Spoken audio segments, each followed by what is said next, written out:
Movie का नाम है इंडिपेंडेंस डे 1996। तो कहानी शुरू चांद को दिखाते हुए होती है। वहाँ पर हम एक पत्थर को देखते हैं जो उन लोगों ने लगाया था जो चांद पर सबसे पहले आई थे। उस पत्थर पर ये लिखा था कि हम पहले इंसान हैं जिन्होंने चांद पर पहला कदम रखा। तभी हम उस पत्थर पर एक साया देखते हैं जो एक बहुत बड़े एलियन शिप का था। वो तेजी से जमीन की तरफ बढ़ रहा था। इसके बाद जमीन पर हमें एक हेड ऑफिस दिखाया जाता है जो आसमान से आने वाले दूसरे सिग्नल्स के बारे में खोज करते हैं। उन्हें बहुत ही बड़ा सिग्नल मिल रहा था। वहाँ पर जो लड़का था वो जल्दी से अपने सीनियर को कॉल करता है। उन सबको ऐसा लग रहा था कि ये सिग्नल्स किसी शिप के हैं जो दूसरे शहर ने भेजा होगा, पर उन्हें कोई शिप नजर नहीं आता। जल्दी पता चल गया था कि सिग्नल्स कहीं और से नहीं बल्कि आसमान पर चांद से आ रहे हैं। अब ये जल्दी से आर्मी वालों को भी इस बात की खबर देते हैं। वो उन्हें बताते हैं कि जो भी चीज है वो बहुत बड़ी है। इसका साइज चांद के चौथाई हिस्से जितना है। आर्मी वाले कहते हैं क्या पता है कोई नॉर्मल सा स्पेसशिप हो। वो कहते हैं नहीं, ये स्पेसशिप बार बार रुक रही है। अब ये बात सुनकर सबके सब डर गए थे। व्हाइट हाउस में प्रेसिडेंट भी इस बात से बहुत परेशान थे। उन्हें भी समझ नहीं आ रहा था कि आखिर ये चीज हो क्या सकती है। आर्मी वाले प्रेसिडेंट को बताते हैं कि ये चीज एक जगह पर रुक गई है और अलग अलग 36 टुकड़ों में फैलती जा रही है। हो सकता है कि ये 25 मिनट के अंदर हमारी जमीन पर भी आ जाए। तभी कुछ ही देर के बाद अलग अलग शहरों से ये खबरें आना शुरू हो गई थी कि उन्होंने आसमान पर आकर बादलों को देखा है और ये बादल वही थे जो अलग अलग टुकड़ों में फैल गए थे। तभी थोड़ी ही देर बाद एक टुकड़ा मॉस्को शहर की तरफ भी बढ़ना शुरू कर देता है। जब ये बात प्रेसिडेंट को पता चलती है वो प्लेन को उस टुकड़े के पास भेजते हैं। वो भी आग की वजह से तबाह हो जाता है।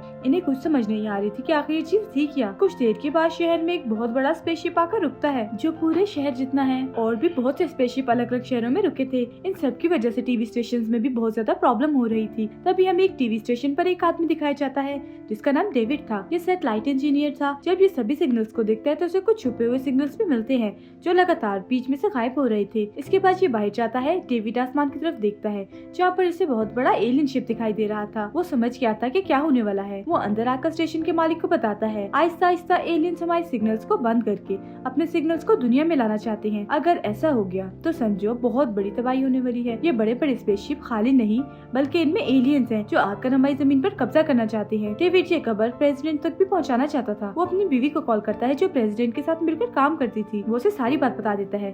कहता है जल्दी हम पर हमला होने वाला है। लेकिन उसकी बीवी को उसकी बातों पर यकीन नहीं आता और फोन को बंद कर देती है। लेकिन डेविड जानता था कि इस बात को प्रेसिडेंट पहुंचाना कितना ज्यादा जरूरी है, इसीलिए वो अपने डैड के साथ वॉशिंगटन डीसी निकल जाता है जहाँ पर व्हाइट हाउस था। वो पहुंचकर अपनी बीवी को कॉल करता है जिसकी मदद से वो प्रेसिडेंट तक पहुंच गया था। वो उन्हें बताता है हमारी जमीन गोल है और इसी वजह से एलियंस यहाँ पर आकर एक दूसरे को सिग्नल्स नहीं दे सकते। यही वजह है वो हमारी सैटेलाइट्स का इस्तेमाल कर रहे हैं और बहुत ही जल्दी वो दुनिया को तबाह करने वाले हैं। प्रेसिडेंट किसी बात को ध्यान से नहीं सुनते और वहाँ से चले जाते हैं। और जब ये लोग व्हाइट हाउस के ऊपर भी एक स्पेसशिप को देखते हैं तो उनके पास अपना हेलीकॉप्टर भेजते हैं ताकि ये एलियन से राब्ता कर सके। मगर इससे पहले ये कुछ करते स्पेसशिप में से 2 मिसाइल्स आकर उनके हेलीकॉप्टर्स पर हमला कर देते हैं। प्रेसिडेंट भी इस बात को समझ गए थे कि एलियंस उनके शहर पर हमला करने आए हैं। डेविड की बात बिल्कुल सच थी, इसीलिए सब व्हाइट हाउस छोड़कर निकल जाते हैं। शहर में एक अफरा तफरी थी। सब इधर उधर भाग रहे थे क्योंकि सबके सब काफी डरे हुए थे। तभी वक्त खत्म हो जाता है, यानी डेविड ने जिस वक्त का अंदाजा लगाया था और उसी वक्त आसमान पर जो स्पेसशिप रखा हुआ था उसके दरवाजे खुलते हैं। उनमें से नीली रोशनी बाहर आ रही थी। सब लोग हैरानी से स्पेसशिप की तरफ देखते हैं। अगले ही पल वो स्पेसशिप एक बहुत बड़ा धमाका करता है जिसमें बड़ी से बड़ी बिल्डिंग्स तबाह बर्बाद हो चुकी थी। प्रेसिडेंट को इस बात का बहुत दुख था।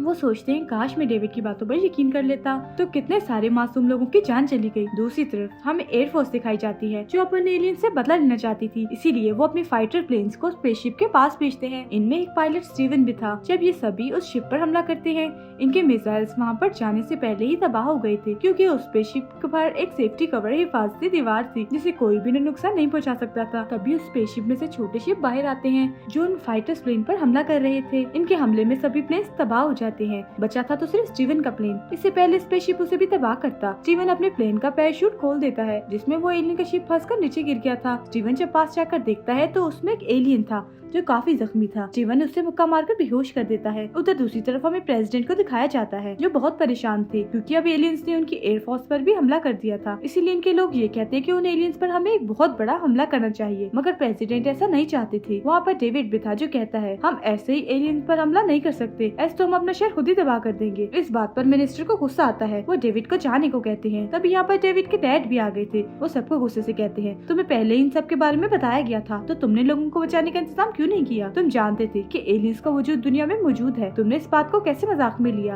और बहुत सालों पहले एक एलियन शिप क्रैश हुआ था जिसके अंदर एलियंस भी थे जिनको तुमने एरिया 51 के अंदर रखा है। ये बातें सुनकर प्रेसिडेंट कहते हैं कुछ नहीं है, ऐसा कोई एरिया 51 नहीं है। ये सब बातें सुनकर मिनिस्टर कहते हैं ये बात सच है, ये बिल्कुल सच बोल रहे हैं। ये सब बातें सुनकर प्रेसिडेंट भी हैरान हो गई थी, क्योंकि इस बारे में वो कुछ नहीं जानते थे। इस एरिया को सिर्फ आर्मी ही कंट्रोल किया करती थी। ये सब के सब एरिया 51 में जाते हैं, जहाँ पर जमीन के नीचे एक बहुत बड़ा लैब बनाया गया था। वहाँ पर उसी एलियन शिप को रखा गया था जो बहुत सालों पहले तबाह हुआ था। यहाँ पर लैब में प्रेसिडेंट एक साइंटिस्ट से मिलते हैं। वो बताता है, हम कब से स्पेसशिप को ठीक करने की कोशिश कर रहे हैं, मगर हम इसे ठीक नहीं कर पाए। हालांकि हम इसके बारे में बहुत कुछ जान चुके हैं, लेकिन जब से वो दूसरी स्पेसशिप हमारी जमीन पर आए हैं, ये खुद ही एक्टिवेट होना शुरू हो गया है। यहाँ पर साइंटिस्ट इन्हें मरे हुए एलियंस भी दिखाता है जो इन्हें इसी स्पेसशिप से मिले थे। साइंटिस्ट बताता है वो हमारी तरह बिल देख कर सुन तो सकते हैं, पर बस बोल नहीं सकते। प्रेसिडेंट कहते हैं जो भी है तुम्हें जल्दी पता करना होगा कि एलियंस का आखिरी मिशन क्या है। उधर हमें स्टीवन को दिखाया जाता है जिसके पास वो एलियन था। वो अपने पैराशूट से एलियन को खींचता आगे बढ़ रहा था कि आगे जाकर एक ट्रक को रोकता है। ट्रक में बैठा आदमी भी बहुत वक्त पहले एक पायलट ही था। जब इसने स्पेस में जंग लड़ी तो इसे एलियंस ने अगवा कर लिया, मगर आज तक कोई भी इसकी बात पर यकीन नहीं करता था। खैर अब स्टीवन इस आदमी के साथ एलियन को लेकर बेस तक आ गया था और ये एरिया 51 ही था। पहले तो गार्ड्स इनको आगे नहीं जाने देते, पर जब स्टीवन एलियंस को दिखाता है तो सभी डर गए थे और इन्हें अंदर जाने की इजाजत दे देते हैं। एलियन को लैब में लाया गया था। जो उसने सूट पहना था वो साइंटिस्ट खोलता है, मगर कुछ ही देर के बाद एलियन को होश आ गया था। एलियन जैसे ही साइंटिस्ट की तरफ देखता है तो उसके सर में अजीब सा दर्द होने लगा था। इसके बाद एलियन वहाँ पर सबको मार देता है। जब प्रेसिडेंट लैब में आते हैं तो ग्लास के पास उन्हें साइंटिस्ट की लाश मिलती है जिसका गला एलियन ने पकड़ा हुआ था, और वो एलियन साइंटिस्ट के गले के जरिए प्रेसिडेंट से बात करता है। कहता है मुझे छोड़ दो। वो एलियन से कहते हैं देखो तुम हमसे सुलह कर लो, हम दोनों एक दूसरे से बहुत कुछ सीखेंगे। पर एलियन साफ साफ मना कर देता है। वो कहता है हम सिर्फ तुम्हें मारना चाहते हैं। अब जैसा दर्द साइंटिस्ट के सर में हुआ था वैसा ही दर्द प्रेसिडेंट के भी सर में हो रहा था। दरअसल ये एलियन की एक ताकत थी कि कोई भी जब उनकी तरफ देखता था तो वो अपने कंट्रोल में नहीं रहता, इसीलिए प्रेसिडेंट के आदमी एलियन को वहाँ पर मार देते हैं, जिसके बाद प्रेसिडेंट ठीक हो गए थे। अब वो भी समझ गए थे कि एलियन आखिर उनसे चाहते क्या है। वो अपने लोगों को बताते हैं कि एलियन हमारी दुनिया पर कब्जा करने आए हैं। वो इसी तरह एक प्लेनेट से दूसरे प्लेनेट पर घूमते रहते हैं और अब हमारे प्लेनेट यानी जमीन की बारी है। अब हमारे पास उनके पास हमला करने के अलावा कोई चारा नहीं, इसीलिए ये हमला करते हैं। पर उनके स्पेसशिप की हिफाजती दीवार इनके हमले को रोक लेती है। दूसरी तरफ स्टीवन अपने प्लेन को लेकर शहर की तरफ जाता है ताकि वो वहाँ पर जाकर लोगों को बचा सके। वो अपनी बीवी और बाकी सब जख्मी लोगों को बचा लेता है, जिनमें प्रेसिडेंट की बीवी भी थी, लेकिन वो बच नहीं पाती, उसकी मौत हो गई थी। प्रेसिडेंट को इस बात का बहुत दुख होता है। वो पूरी तरह से टूट चुके थे। उधर डेविड भी शराब के नशे में बहुत गुस्से में था। उसे गुस्सा आ रहा था कि वो लोगों को बचाने के लिए कुछ नहीं कर पा रहा। यहाँ पर डेविड के डैड आते हैं और कहते हैं ये क्या कर रहे हो तुम,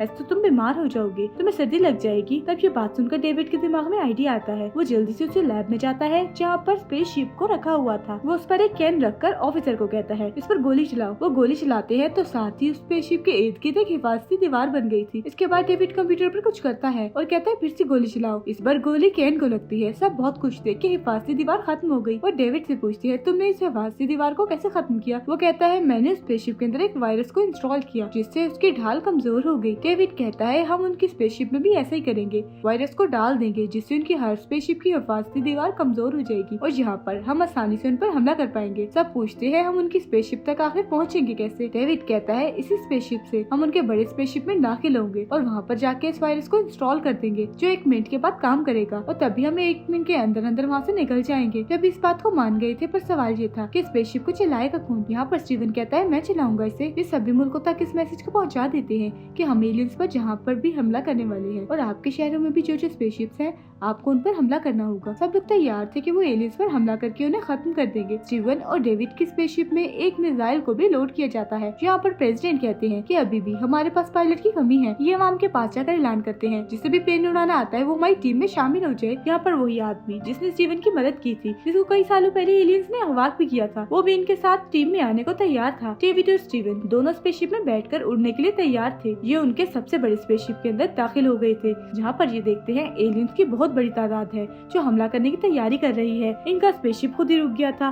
डेविड वहाँ पर अब वायरस को इंस्टॉल कर देता है। जब वायरस इंस्टॉल हो जाता है तो ये अपनी आर्मी को भी बता देते हैं, इसलिए बाहर इनके प्लेन जमीन वाले स्पेसशिप पर हमला करने के लिए तैयार थे। पहले तो इनकी मिसाइल्स काम नहीं करते, लेकिन दूसरी बार कोशिश करने पर मिसाइल स्पेसशिप पर जाकर लगते हैं। सभी बहुत खुश थे, लेकिन उस बड़े स्पेसशिप में से अब छोटे स्पेसशिप बाहर आते हैं जो उनके प्लेन्स पर हमले कर रहे थे। इस बार वो आदमी जो स्टीवन को मिला था वो अपने प्लेन को उस बड़े से स्पेसशिप के साथ टकरा देता है जिससे बहुत बड़ा धमाका हुआ था। उधर स्टीवन और डेविड एलियन की मदरशिप पर थे, उनका शिप भी वहीं पर फंस गया था। ये दोनों अब ये फैसला करते हैं कि ये मिसाइल को यहीं पर लोड कर देंगे चाहे इनकी जान ही क्यों न चली जाए, पर एलियंस को अब ये जिंदा नहीं छोड़ेंगे। जैसे ही मिसाइल कंट्रोल पैनल से टकराता है इनका स्पेसशिप भी खुद ही छूट गया था। इनके पास इस मदरशिप से निकलने के लिए 30 सेकंड थे। उसका दरवाजा भी बंद होने वाला था। ये अपनी कोशिश करके उससे बाहर आ जाते हैं। जैसे ही ये बाहर निकलते हैं उन एलियन की शिप पे बहुत बड़ा धमाका होता है। जमीन पर भी जितने स्पेसशिप थे सभी को इंसानों ने खत्म कर कर दिया था। इसी तरह से एलियंस की हार और इंसानों की जीत हुई थी। इंसान ने अपनी जमीन को एलियंस से बचा लिया था और इसी के साथ ये कहानी यहीं पर खत्म हो जाती है। Thank you for watching. Movie अच्छी लगी हो तो लाइक, शेयर और चैनल को सब्सक्राइब जरूर कीजिएगा।